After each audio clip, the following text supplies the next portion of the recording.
As an admiral, have you ever shot at anyone? No. You know, in the ships, we shoot at ships, not at human beings, at individuals. We sink the whole ship. Oh, okay. Yes. You sink the whole ship? Yes, with the captain, with everybody there, yes.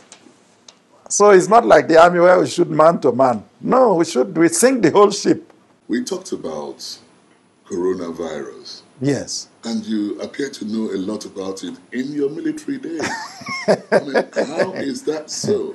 No. You see, when I was Minister of Health, that was in 1997, I was appointed Minister of Health. And people were surprised because I was not a doctor. And you know, during those 7 months, we achieved 80% coverage on immunization. We took the rollback malaria program to WHO. It was me who represented Africa to present the rollback malaria program to WHO. Now, my job as minister was to manage resources. We have some of the best brains in this country, in Nigeria. Okay? I went to, may so rest in peace, Professor Olikoye Ransom Kuti, and convinced him to write us a public health policy document. He did it pro bono. He didn't take a single kobo from this country. He did it, and that document is still available. If we had followed it, we wouldn't be suffering what we are suffering with coronavirus now. What has been your greatest regret? Oh, no. My only regret in life was that my father died while I was still too young. I was 11 plus. The last year in primary school, that's when my father died. So I didn't have the chance to know my father and for him to pass on things to me which a father would pass on to his son. You were editor of the famous Drum magazine in those days. Drum magazine had 4 publications. There was Drum, there was Trust, there was Sadness and Joy, there was Truck and Car, then there was Fearless Fan. Boom. I was editor of Trust. Okay. And I was a columnist in Drum. What was it about being, a Reverend Father for you? What is about helping people. The Reverend Father was a nurse, he was a doctor, he was a teacher, he was a mentor, he was everything. So, but what made you leave seminary then? It's the same thing that made you go there.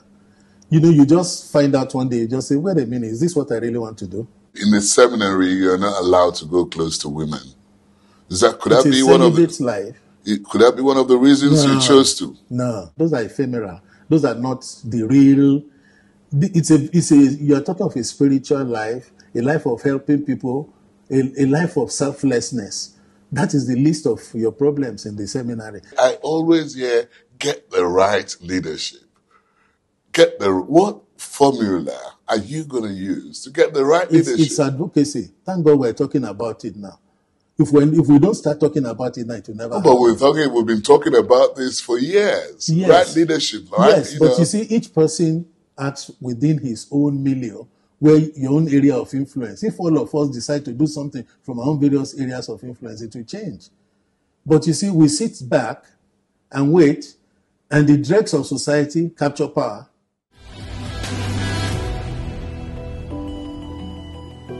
I'm so glad to see you. After so many years. I know. I'm talking to you now from Nigeria, and you're in the United States. Yes, yes. When did you sneak out of this country? Oh, wow. It's been a long time, since 1974. Was it the All Africa Games? You represented Nigeria and did fantastically well, didn't you? Yeah, that was the first All Africa Games. And remind me of your most memorable race. I think it was the hurdles and also the high jump. If there was any name that was as popular as Shagari's name, it was MODUPE OSHIKOYA, the golden girl of African sports. Look at you now. Yeah, I'm an old lady now. Have you been watching Nigerian sports, especially athletics from the US? Have you been observing our performances? Oh, yes. I've been observing, and I've been following some of the sports. One of them is Ogunkoya and Mariliyn. But the disappointing point is I thought Nigeria sports is supposed to be improving and going forward, but it's disappointing that the government is not doing too much for sports. I came home about 3 years ago, and I went to the National Stadium, and I was so sad to see that that beautiful place is become almost like a ghetto. Hello, ROSEMARY-ADAMS. How are you? I'm doing fine, thank you. The one and only Miss Independence. The one and only Miss Independence. Well, if we had independence the second time, what would have happened then? How did you feel when you heard a Nigerian winning the Miss World contest? Oh, I was really, really excited, I was indeed excited, and I thought this is the beginning. They're all going to go places, and it's became so obvious when the university students, started going for the competition. It was hilarious. When in 1968, Peter Adams proposed to you, did he come to your village? Yeah. Oh, yes. I did everything by the book, So when we came back and he said, he was being transferred and he wants us to get married. I said, first thing you do the traditional. So they got my people. My father was there, my uncles, everybody. They arranged and had the native law and custom done, paid the dowry. And then even after that, then we went to the registry. If you had one word to say to Nigerians, what would it be? Pray. Pray and hope for the best. Like the Yoruba people say, Kasha Mashe Dada. And the Igbo people say? I need more for ma. If you need before Well, your Hausa would be able to do a little bit of Hausa with that. Well, I just say, abunde kowa yana so ya dinga yi da iko Allah. What have you said? Whatever anybody wants to do it for the sake of God, with the grace of God.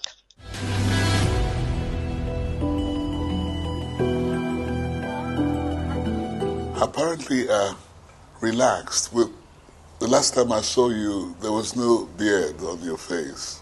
So what is this supposedly telling us when now? you become a septuagenarian, there is nothing you can do but to allow this thing flow. And from Holy Trinity, obviously, you progressed to secondary St. Paul's school. College, one of the best colleges in the world, so to speak. I'm sure you will say that. I will say so because it is a fact. And it is in St. Paul's that one learned about life and how to go about it. But the remarkable thing about you is that you didn't go beyond secondary education. Oh, surely. What do you think about, the National Orientation Agency, which has come under very severe criticism in the past? Rather unfortunate. Why? Because, in truth, you don't give them the wherewithal. I talked this COVID. When you say wherewithal, what do you mean? Financial. Okay. Do you understand? They are supposed to mobilize Nigerians.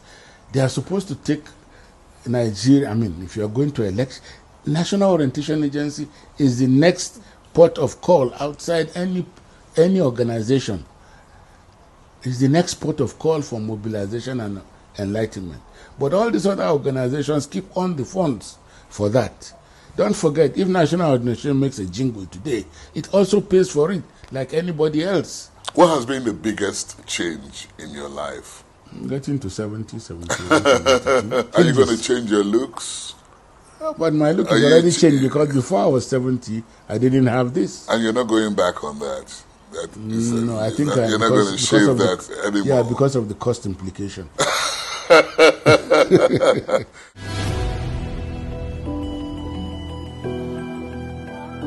Welcome, Tayo Omotosho, to the program. Thank you, Manny. You started working in NTA. I started work with and NTA. Then, you know, as what? As the continuity announcer. Continuity announcer. But I never stayed long at NTA because after... What was driving you away from NTA? Yeah, what drove me away drove almost every youth copper away. Did you not at one time become chairman of the board? Of Lagos State Broadcasting? Yes. How did you get there? Did you lobby for it? No. Let's even talk about your experience as a Director General. Tourism. So what did you set out to do? What was, Basically, I set out to promote specific tourism attractions in the 6 geopolitical zones of the Federation. You did excellently well from the records. As, in your first term of 4 years. It was also during your time that we had a Miss World. Yes, I wouldn't forget that. I was just coming to that. I must say that's actually the high point of my tenure. Manny, if you're hardworking, you're committed, and you love what you do, and you have faith in God, He has a way of making things work out for you. And that's why it's been a blessing all the way. It was as if the Lord knew that I needed a tourism icon, tourism ambassador, tourism trademark for my country.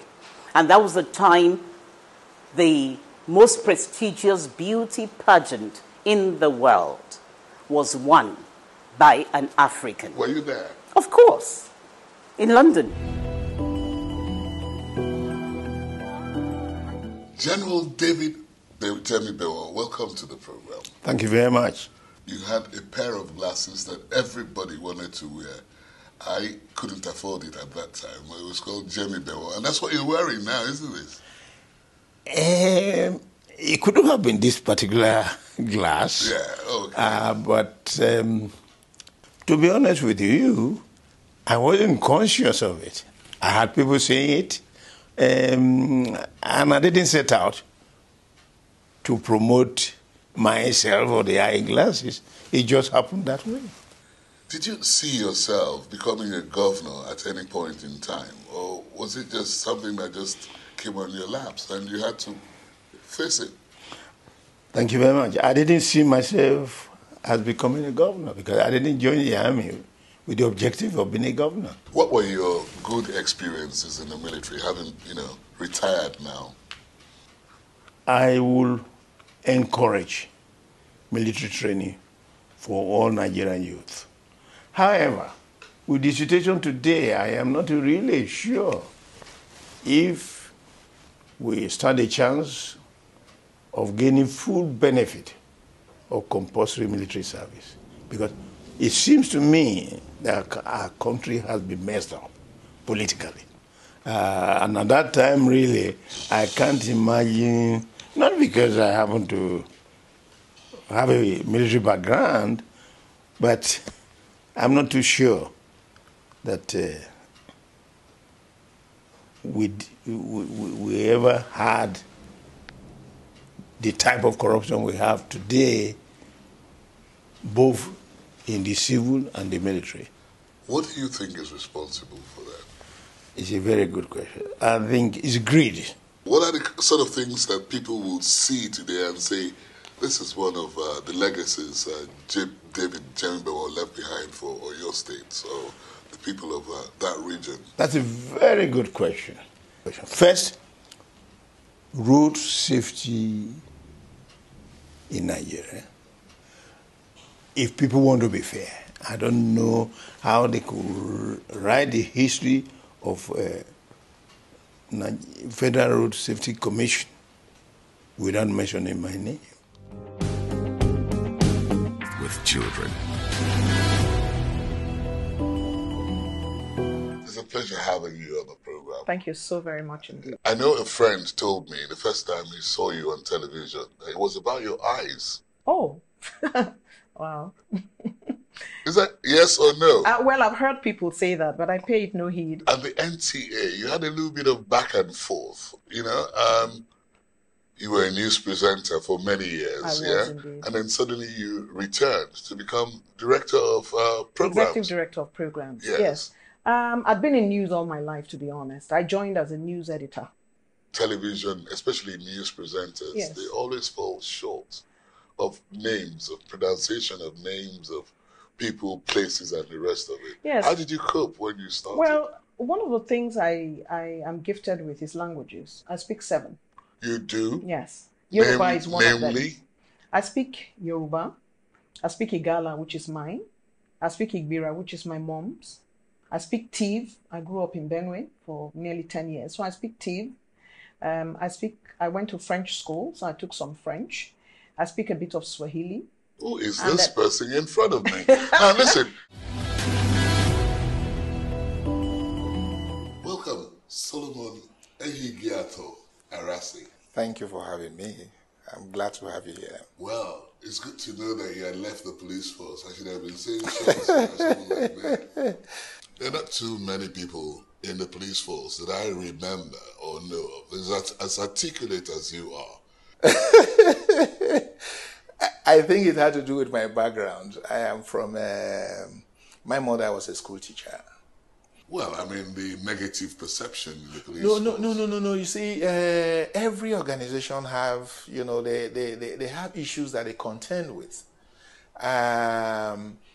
The police force, that is why I was so passionate when I became an IG, that those, you know, street managers, the inspectors on rank and file, if you touch them profoundly, you teach them and say, these are the things you expect from them. They are very good people, you know. So it's about care, it's about welfare, it's about motivation. How are you able to motivate the workforce? How are you able to sway them away from, you know, those negative perceptions that they have? And there are some certain small things that you can do. Like, you know, I was allergic to roadblocks. That was how I introduced the safer highways. Because I said, you know, contemporary policing does not require you blocking the highway. It's not a good crime prevention strategy.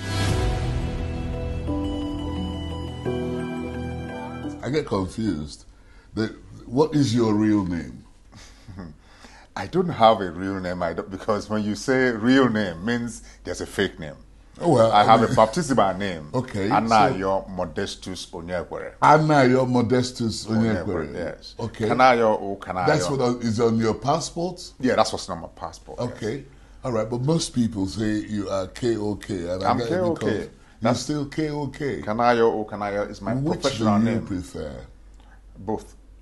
Of course. They are one and the same person. Since 1992, I also said you had churned out about over 100 movies. That's over 100 I will accept. Let me tell you the origin of that. I mean, a journalist wrote something and said, Kanayo has starred in over 100 movies. But that's a discredit to me.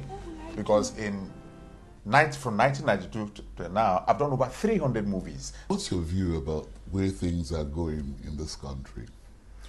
It's like we have a country that God gave all its resources, and we've not managed it well. As my learned friend, yes, a younger one.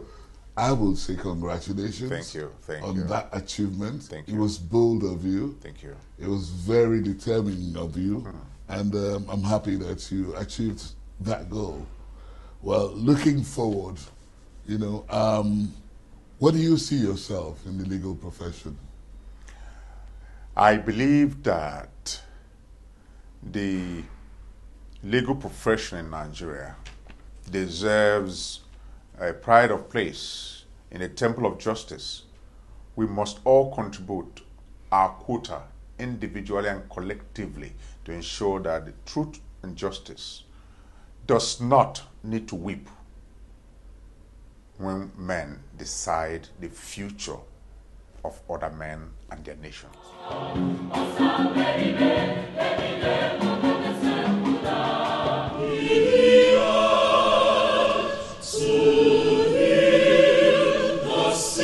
Hello. How are you?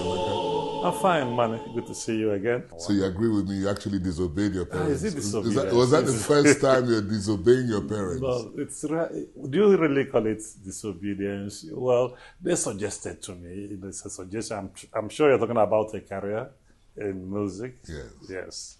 Well, in Nigeria, people think there are things that are being looked down.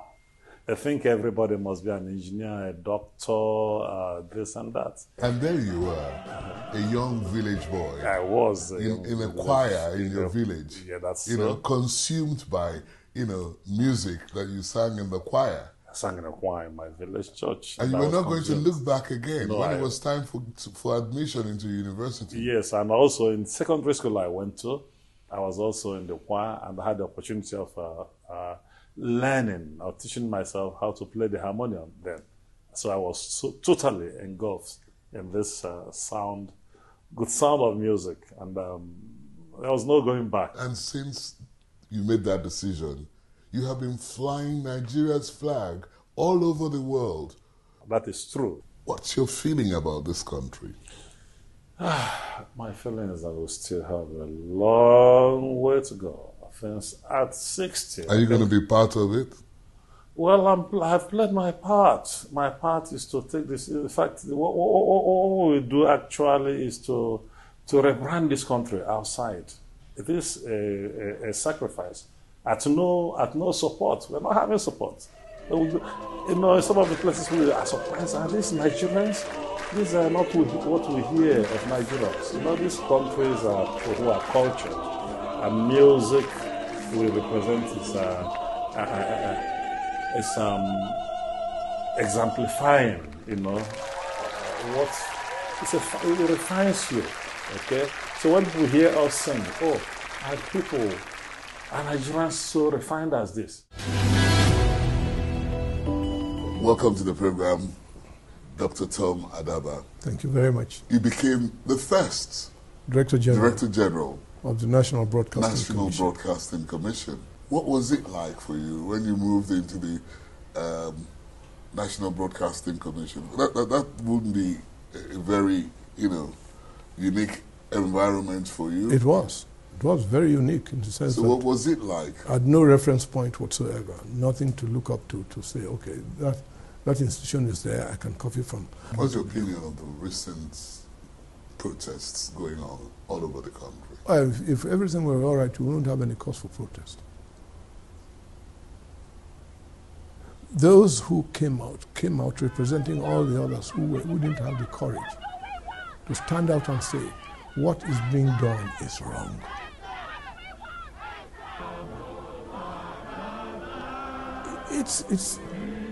There are many more things that they stand for, apart from the SARS and whatever. The corruption in the land. How do you explain that in the service, everywhere around, an applicant must pay an amount of money in order to get a job? If he has that amount, couldn't he go and start a small business? It is saddening, it's sickening. Hello, MARILYN. How are you? I'm fine, Manny. You talk about retirement. Well, I thought you were kicked out of the service. Of course, it was premature retirement because as at 2015, when I was asked to go, I still had about 8 years more in service. But what do you regret most about leaving, the service?